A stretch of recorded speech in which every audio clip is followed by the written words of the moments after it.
Tierra de nadie. Ejército y policía retoman el control de Ixchihuán y Tajumulco. Jardín del narco. Amapola, la flor del conflicto. Cacería de mareros. Policía golpea y los hallazgos son macabros. Historias de vida. Clarita, su corazón está enfermo y necesita ayuda. Villalobos, el tercer ángel derramó su copa en los ríos y se convirtieron en sangre. En el mundo, la fiebre del CrossFit, capital. Y en los deportes, Guastatoya pegó primero. T13 Noticias. Somos T13 Noticias y trabajamos para usted. Gracias por su preferencia. Pablo, buenas noches. Buenas noches, Alan. Buenas noches a todos en casa. Excelente noche de jueves. Iniciamos con la información.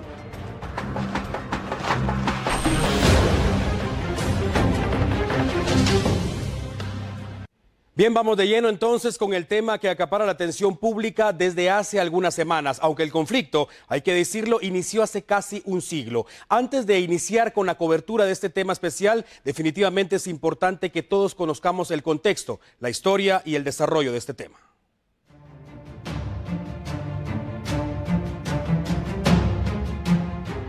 El conflicto inició en 1933, justo cuando nació el municipio de Ixchihuán.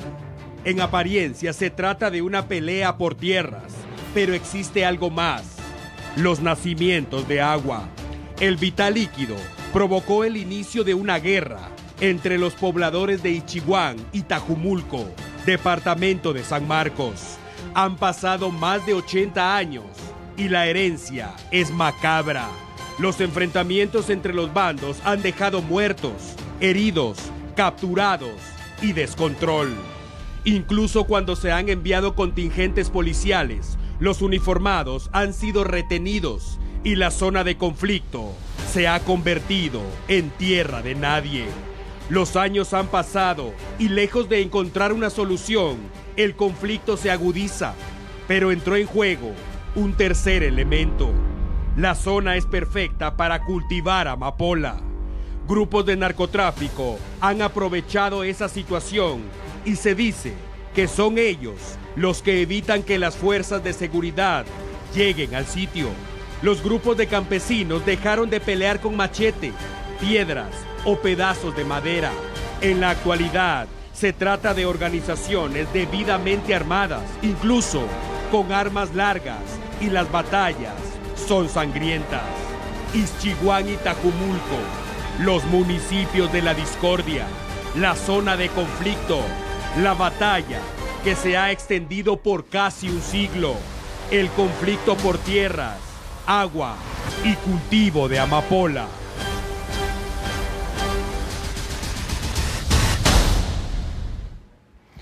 La necesidad de retomar el control de esta zona ha llevado al presidente Jimmy Morales a decretar estado de sitio en este lugar, una medida que más tarde fue aprobada por el Congreso de la República.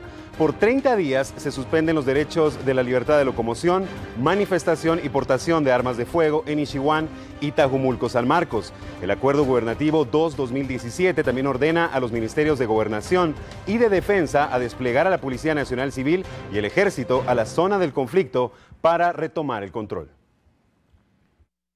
Retomar el control. Efectivamente, ese es el objetivo central de este estado de sitio. El Ejército de Guatemala y la Policía Nacional Civil ya están en la zona del conflicto desde esta mañana y los resultados son positivos en menos de 24 horas. El Ejército Nacional desplegó hoy como parte de la primera etapa a los 1.500 soldados y cerca de 1.000 agentes de la PNC. Se pretende alcanzar 5 objetivos: destruir cultivos de amapola, detener a los pobladores que hayan cometido delitos, decomisar las armas de fuego que han sido utilizadas en el conflicto, destruir las trincheras y restablecer el orden y los servicios públicos. Hasta el momento no existe resistencia por los pobladores de ambos municipios y ya se reporta la primera captura de un líder comunitario. Y el servicio de agua potable ya fue restablecido. Las trincheras empezarán a ser demolidas mañana, ya sea con maquinaria industrial o, si es necesario, el uso de explosivos. Según el plan operativo de las autoridades, el estado de sitio se dividirá en varias fases: control, judicialización, erradicación, retorno, neutralizar y protección ciudadana. La fase del retorno es muy importante porque las autoridades deben garantizarle a los pobladores que viven en la zona del conflicto su seguridad. Las autoridades indicaron que hablar de los resultados es prematuro y que la próxima semana se dará a conocer los avances obtenidos.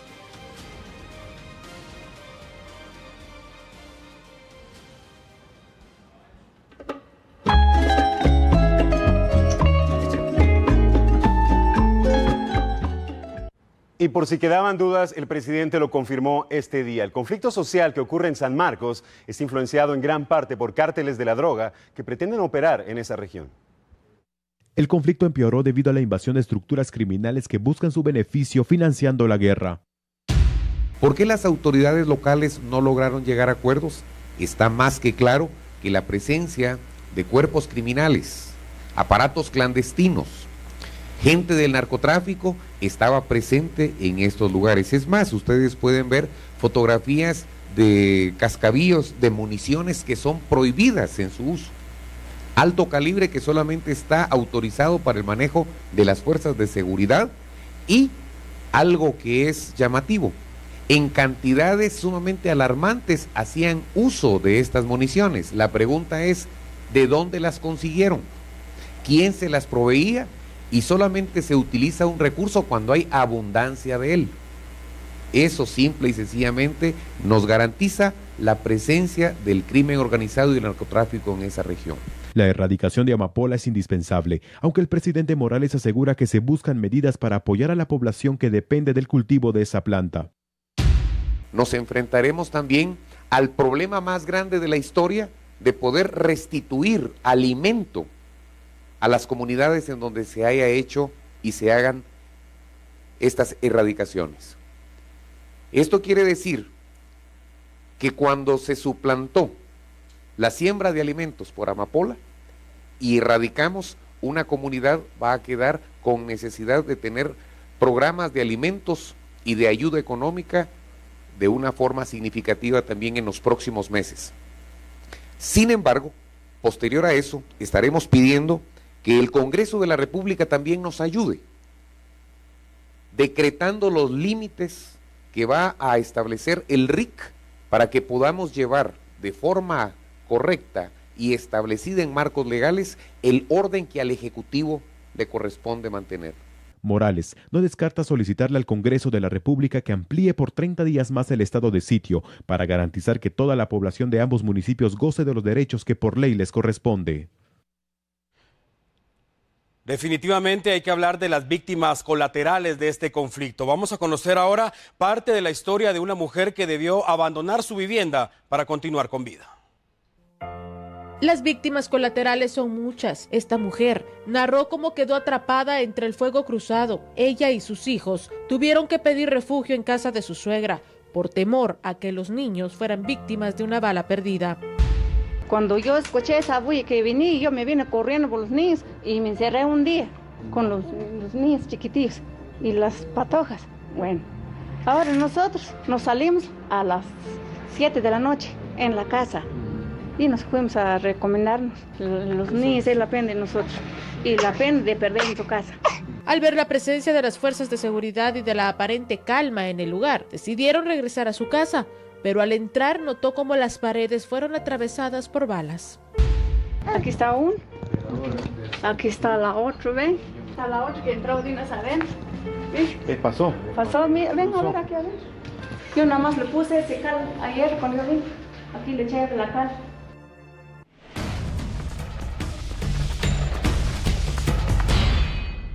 Un tema que definitivamente merece la atención de la sociedad en general. Si bien es cierto, Pablo, se trata de un conflicto entre dos comunidades en San Marcos, termina afectando al país en general, no solo por el conflicto que se vive en ese lugar. Hablamos de personas muertas, de niños expuestos a ser alcanzados por balas perdidas y, por supuesto, como lo ha asegurado el mismo presidente de la República, al final de cuentas hay intereses oscuros de por medio en este conflicto porque los cárteles del narcotráfico han llegado prácticamente a apoderarse de esa zona. Así es, son intereses lugares oscuros y también ocultos. Y aunque muchas personas acá en la capital veamos muy lejos las situaciones San Marcos, como bien lo dices, es algo que nos involucra a todos y a todo el país. Justamente tenemos un enviado especial en este lugar. Correcto, se trata del periodista Alfredo Mendoza, quien partió esta tarde hacia el departamento de San Marcos, específicamente a la zona del conflicto, donde afortunadamente ya las fuerzas de seguridad han retomado el control de la situación. Definitivamente es muy importante indicar a nuestros televidentes que en muchas ocasiones hablamos acerca del tema y debemos utilizar archivo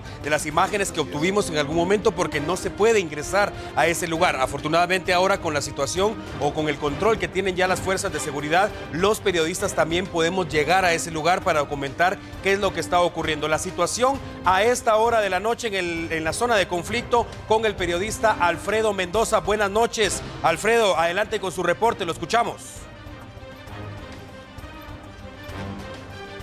Así es, Alan, gracias y muy buenas noches también para usted que sintoniza a esta hora de 13 Noticias. Y en efecto nos encontramos ubicados en el centro del conflicto, como bien lo has dicho, en el municipio de Ixihuán, en el departamento de San Marcos, y es que ya hemos recorrido calles, avenidas principales de este lugar. Hemos visto cómo el ejército de Guatemala está resguardando pues a las personas, a la ciudadanía de este sitio. Asimismo, la Policía Nacional Civil ha hecho patrullajes constantes. Ellos incluso nos han indicado que pues no se pueden detener ni siquiera a darnos una entrevista por la labor que están desempeñando en este lugar.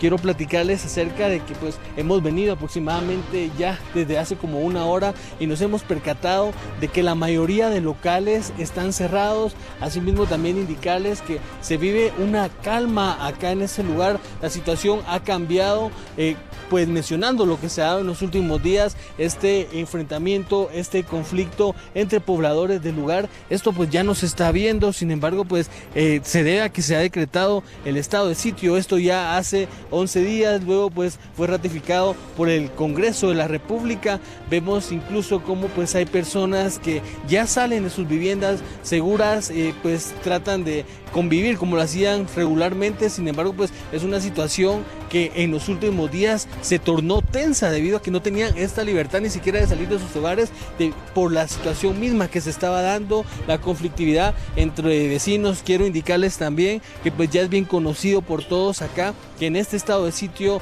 la Policía Nacional Civil ha logrado ya pues desarticular a 2 personas, ya han capturado a 2 personas, mejor dicho. Se trata de una persona en estado de ebriedad que por estar haciendo escándalo en la vía pública fue capturada dentro de este estado de sitio. Asimismo, también indicarles que ya se capturó a una persona involucrada presuntamente en los conflictos. También esta persona contaba con una orden de captura sindicado del delito de asesinato. Él ya está pues en el juzgado correspondiente, a la expectativa también de poder brindar su primera declaración. Quiero pues acercarme acá a unos vecinos de este municipio de Ixihuán, San Marcos, para que me pueda comentar qué es lo que sienten. Los vemos en la esquina ya del Parque Central. ¿Se sienten ya seguros, señor, con esta presencia de la Policía Nacional Civil y el Ejército que recorren pues muy frecuentemente estas calles y avenidas de Ixihuán, San Marcos? Buenas noches. Buenas noches, no, pues nosotros nos sentimos seguros, no hay lo que vemos, pues no hay ningún problema. En los días anteriores, ¿cómo era el ambiente en ese lugar? ¿Se podía salir de las casas o cómo era la situación? Sí se puede salir, no hubo ni enfrentamiento ni nada, aquí estuvo tranquilo. ¿En el centro se refiere a que no hubo nada? No, aquí en el centro no. Pero ahora donde estuvo el problema fue allá en la entrada de Tajumulco.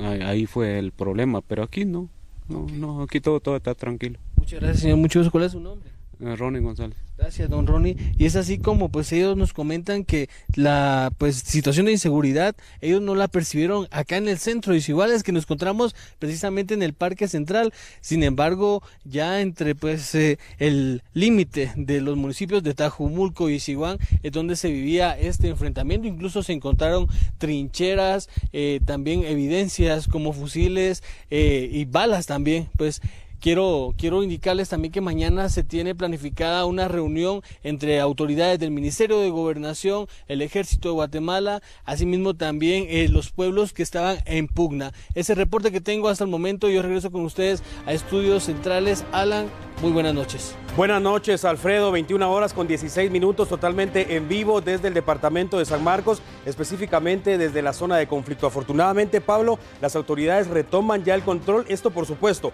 va a ser un proceso. Estamos hablando de que este estado de sitio estará vigente durante 30 días. El principal problema es cuando finalicen estos 30 días, que se retiren las fuerzas de seguridad y que no se retome el conflicto una vez más. Exactamente. Incluso en una de las notas anteriores escuchábamos al presidente de la República, podría pasar que se pida incluso otro estado de sitio, otros 30 días para lograr la normalidad en este lugar, ¿no? Perfecto, definitivamente lo importante es que la situación transcurra con normalidad. Con esta información vamos a la pausa, por favor no cambie, son apenas unos minutos y enseguida estamos de regreso con más información. Ya volvemos.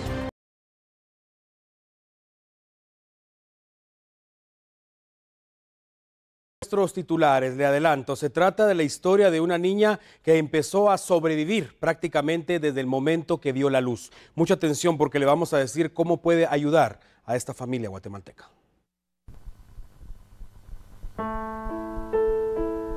Esta pequeña Angelita tiene apenas 2 años y 10 meses de vida en este mundo y desde sus primeras semanas de nacida ha tenido que luchar para sobrevivir. Es una enfermedad congénita. Pues es bien difícil en la situación en la que ella está, que probablemente, pues me dijo, es probable que ella viva muy poco. Clarita tiene pocas probabilidades de poder vivir. Unicar pues descartó cualquier tratamiento porque es muy complicado, pues sus arterias pues son muy diminutas, ¿verdad? Y ya ahí pues apareció un ángel. Una persona pues que me habló de un lugar en las Islas Caimán. Desafortunadamente los recursos económicos son escasos y la operación a la que Clarita podría ser sometida en las Islas Caimanes le costaría un aproximado de $34,000, equivalente a más de 270,000 quetzales en efectivo. Su problema de corazón le limita la respiración y además contamina su sangre.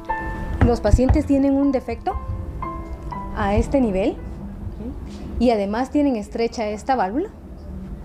Esta otra arteria que ustedes ven acá cabalga sobre precisamente esta parte del corazón y además se hipertrofia o crece la cavidad derecha del corazoncito. Clínicamente el paciente se va a presentar con un paciente cianótico, que popularmente le dicen las mamás, el paciente está azul. Es un paciente que se ve moradito, se ve azul. La vida de Clarita pende de un hilo. Usted, yo, todos podríamos ayudarla y darle una oportunidad de vivir. Cualquier aporte económico será bienvenido y si en su corazón está el realizarlo, comuníquese directamente con la madre de este angelito al número telefónico 5879-1549.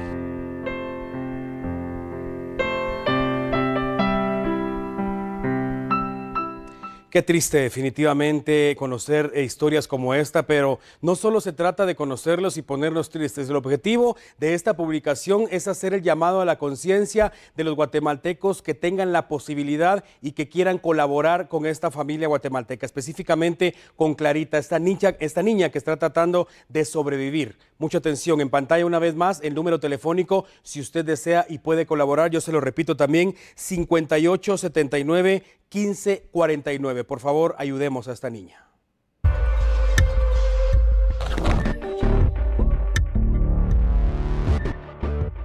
Hablamos ahora de una serie de operativos realizados al sur de la capital que ofrecieron resultados positivos y además macabros hallazgos.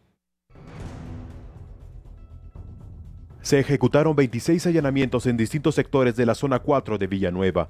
El objetivo era desarticular la clica Coronados Locos de la Mara Salvatrucha. Las autoridades buscaban a pandilleros señalados de asesinar a una mujer y 2 hombres en agosto de 2015, así como de cometer otros delitos. Hoy, la Policía Nacional Civil está reportando la captura de 9 integrantes de la Mara Salvatrucha, quienes son presuntos extorsionistas, presuntos sicarios y presuntos responsables de la muerte de esa mujer y de esos 2 hombres, casos concretos que se han llevado a cabo de acuerdo al tema de investigación realizado por los investigadores de la Policía Nacional Civil. Estas 9 personas, lideradas por Edgar Benjamín López Estrada, de 41 años, coordinaban no solo extorsiones y asesinatos, sino obligaban a jovencitas a brindar servicios sexuales a reos en la cárcel del Boquerón.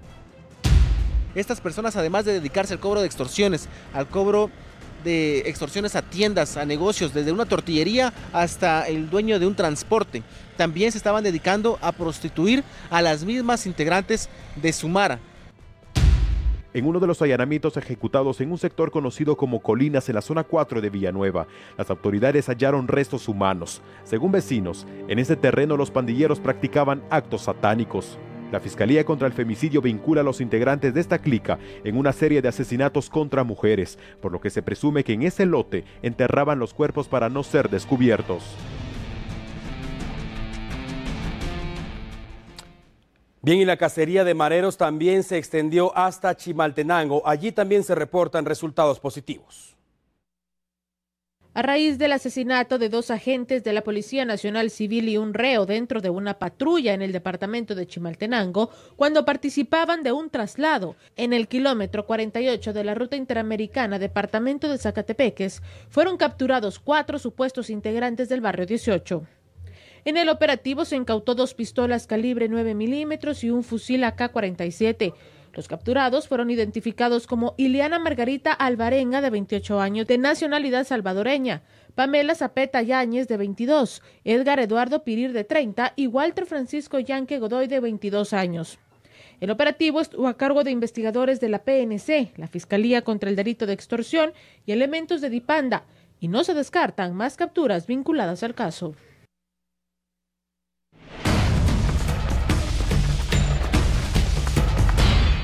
En este momento enlazamos comunicación con nuestro compañero Samuel Orozco hasta la zona 5 capitalina. Se reportó un ataque armado en horas de la tarde con saldo trágico, desgraciadamente. Samuel, buenas noches, adelante, lo escuchamos con su reporte, bienvenido. Pablo, muy buenas noches. Precisamente es en este lugar donde se registró el ataque armado que ha dado como consecuencia 3 personas fallecidas. El asesinato que se registró en este lugar, pues 2 personas quedaron en la escena del crimen y una mujer fue trasladada aún con vida a un centro asistencial, pero minutos después se confirmó su deceso. Estamos hablando de que 2 de ellos han sido identificados como José Israel Pete, de 23 años, y Araceli Zipaque Guate, de 18. La otra persona que aún no ha sido identificada es de 18 años aproximadamente. Esto ocurrió en la 17 Avenida y 27 Calle del sector conocido como San Pedrito, donde precisamente pues quedaron las 2 personas. Al menos 9 casquillos de balas ha contabilizado el Ministerio Público y se está procesando la escena para verificar hacia dónde escaparon los presuntos delincuentes. En el lugar no hay ninguna cámara que denote esta escena, ya que la única que hay es de una empresa privada, pero que está observando hacia el parqueo, no precisamente hacia la calle. Ahora el Ministerio Público pues ya inicia las investigaciones para dar con los responsables de este atentado armado. Es nuestro compañero Samuel Orozco desde la zona 5 capitalina. Lamentable la información entonces, a esta hora de la noche son 3 las personas fallecidas en este ataque armado reportado en zona 5 capitalina. Con esto vamos a la pausa, enseguida regresamos con más de T13 Noticias.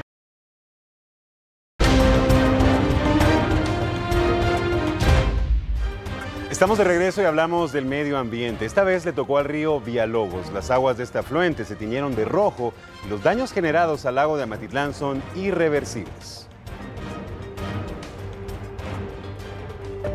Apocalipsis.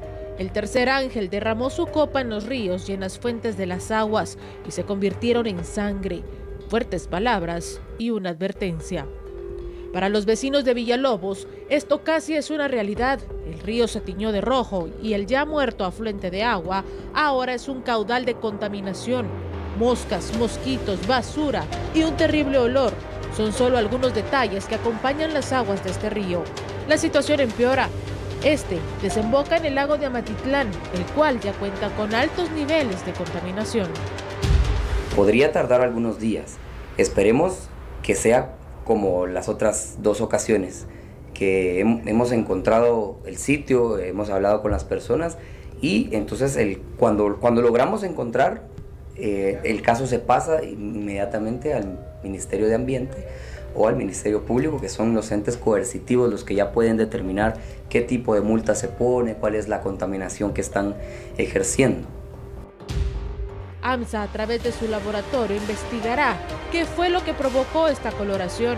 Sin embargo, esto podría tardar algunos días, tomando en cuenta que la lluvia es un factor que complica las cosas al esparcir el agua contaminada. El tema se complica, tomando en cuenta que apenas unos días atrás, el río Platanitos también fue teñido de color turquesa y su nivel de contaminación se elevó, lo que pone en alerta a las autoridades para dar con los responsables de este desastre ecológico.